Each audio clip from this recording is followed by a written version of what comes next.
Assalamualaikum warahmatullahi wabarakatuh. Perkenalkan, nama saya Aan Sulistiawan. Saya adalah salah satu calon guru penggerak angkatan 6 dari SMP Negeri 1 Melinting, Kabupaten Lampung Timur, Provinsi Lampung. Pada kesempatan kali ini, saya melalui video ini ingin sharing ya, yang bertujuan untuk melengkapi tugas pada modul 1.1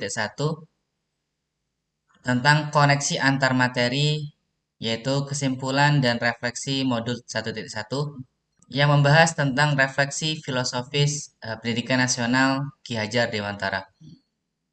Pendidikan tidak lepas dari peradaban manusia, mulai dari awal manusia lahir sudah ada sebuah pendidikan. Karena sejatinya manusia butuh sebuah pendidikan agar bahagia di dunia dan akhirat. Pendidikan dan pengajaran merupakan satu bagian yang selalu berjalan beriringan dan tidak dapat terpisahkan. Menurut Ki Hajar Dewantara, pendidikan memberikan tuntunan terhadap segala kekuatan kodrat yang dimiliki anak agar ia mampu mencapai keselamatan dan kebahagiaan yang setinggi-tingginya, baik sebagai seorang manusia maupun sebagai anggota masyarakat. Sedangkan pengajaran merupakan proses pendidikan dalam memberikan ilmu atau berfaedah untuk kecakapan hidup anak secara lahir dan batin. Ki Hajar Dewantara juga menjelaskan bahwa pendidikan adalah tempat persemaian segala benih-benih kebudayaan yang hidup dalam masyarakat kebangsaan. Melalui semboyannya yang biasa disebut juga dengan trilogi pendidikan, Ki Hajar Dewantara telah menunjukkan bagaimana seharusnya guru itu mendidik muridnya. Yang pertama yaitu Ingarso Sung Tulodo. Memiliki makna, di depan seorang pendidik harus memberi teladan atau contoh tindakan yang baik. Selain mengajar atau mentransfer ilmu, guru harus bisa memberikan teladan kepada siswanya, setidaknya mengenai hal yang diajarkannya. Yang kedua yaitu Ing Madyo Mangun Karso. Maksudnya, di tengah atau di antara murid, guru harus menciptakan prakarsa dan ide. Di sini guru harus bisa memberi wawasan pengetahuan kepada siswa-siswinya. Yang ketiga yaitu Tuturi Handayani, yakni dari belakang, seorang guru harus bisa memberikan dorongan dan arahan. Inilah tugas utama guru yang harus pula dilakukan sebagai seorang motivator. Bagaimana para pendidik itu bisa menumbuhkan dan merangsang serta mengarahkan ya, setiap potensi yang dimiliki siswa merupakan hal yang harus difikirkan. Harapannya mereka dapat memanfaatkan potensinya secara tepat sehingga lebih tekun dan semangat dalam belajar untuk mengejar cita-cita yang diinginkan. Trilogi pendidikan ini sangat penting diimplementasikan oleh guru dalam pembelajaran sehari-hari. Sekarang ini bukan saatnya lagi guru mengajar hanya sekedar menuntaskan tuntutan kurikulum saja. Inti dari filsafat pendidikan Ki Hajar Dewantara adalah sebuah perubahan ya.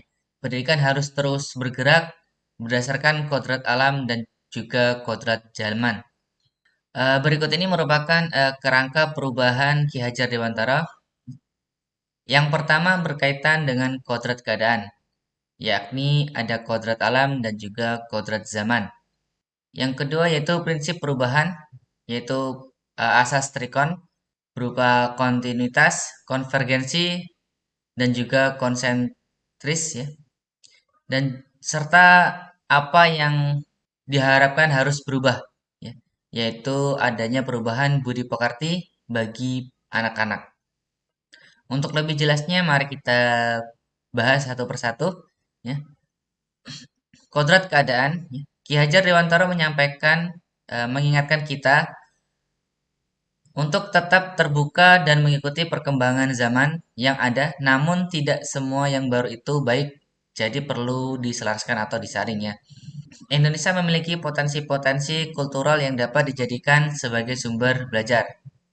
Dasar pendidikan anak ini berhubungan dengan kodrat alam, ya, yang merupakan yang selalu berkaitan dengan sifat dan bentuk lingkungan di mana anak berada. Selain itu juga berkaitan dengan kodrat zaman yang berkaitan dengan perkembangan teknologi dan informasi.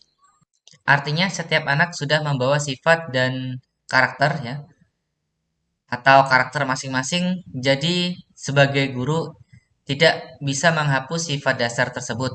Yang bisa dilakukan adalah menunjukkan dan menuntun agar menebalkan sifat-sifat baiknya, sehingga menutupi atau mengaburkan sifat-sifat yang jelek. Selanjutnya, ini merupakan prinsip perubahan Ki Hajar Dewantara, terdiri dari tiga asas yang dikenal sebagai asas trikon. Yang pertama yaitu continue, artinya pengembangan yang dilakukan harus berkesinambungan, dilakukan secara terus-menerus dan dengan perencanaan yang baik. Suatu kondisi yang baik itu tidak mungkin dapat dicapai secara instan, ya, atau sekali waktu atau waktu yang cepat gitu ya. Kemudian yang kedua yaitu konvergen, artinya pengembangan yang dilakukan dapat mengambil dari berbagai sumber di luar ya. Bahkan praktik baik pendidikan di luar negeri. Yang ketiga yaitu konsentris. Artinya pengembangan pendidikan yang dilakukan harus tetap berdasarkan kepribadian kita sendiri. Lalu apa yang diharapkan untuk berubah ya? Yang diharapkan berubah yaitu budi pekerti. Budi pekerti merupakan keselarasan atau keseimbangan ya, hidup antara cipta, rasa, karsa, dan karya. Keselarasan hidup anak dilatih melalui pemahaman kesadaran diri yang baik tentang kekuatan dirinya, kemudian dilatih mengelola diri agar mampu memiliki kesadaran sosial bahwa ia tidak hidup sendiri dalam relasi sosialnya, sehingga ketika membuat keputusan yang bertanggung jawab dalam kemerdekaan dirinya dan kemerdekaan orang lain. Selanjutnya, Ki Hajar Dewantara juga mengibaratkan bahwa pendidik itu ibarat seorang petani. Pendidik hanya dapat menuntun tumbuh atau hidupnya kekuatan-kekuatan itu agar dapat memperbaiki lakunya, bukan dasarnya hidup dan tumbuhnya itu.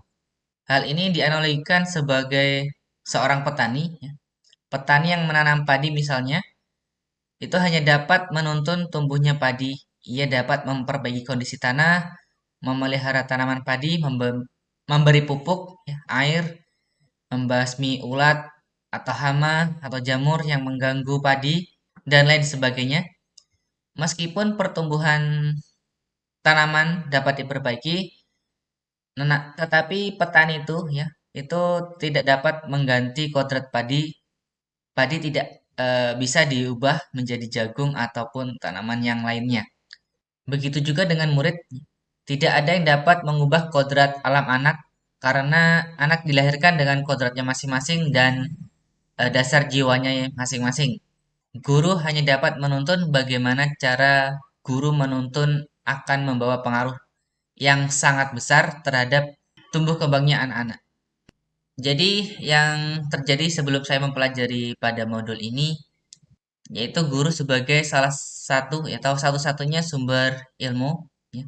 Jadi yang dilakukan guru adalah melakukan transfer ilmu kepada siswanya tanpa melakukan refleksi atau identifikasi terhadap siswanya sendiri. Kemudian pembelajarannya cenderung teacher center ya, berpusat pada guru. Jadi siswa harus fokus apa yang disampaikan oleh guru.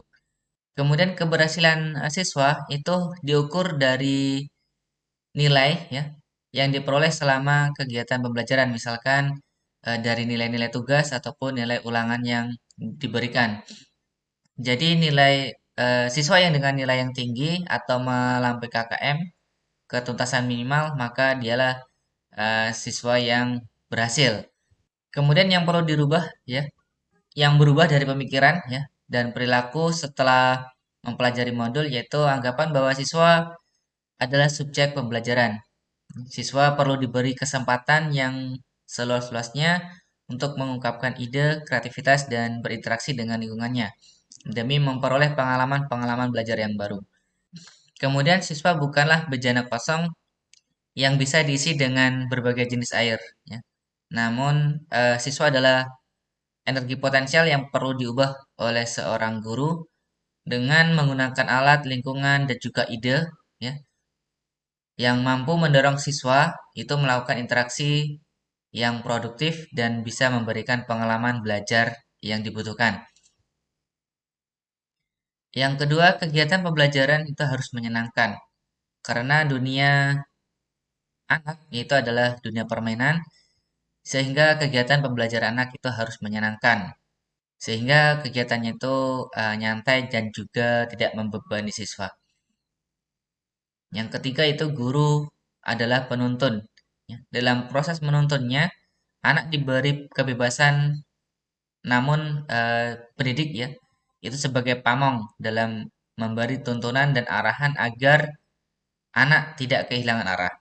Sebagai seorang pamong dapat memberikan tuntunan agar anak dapat menemukan kemerdekaan belajar.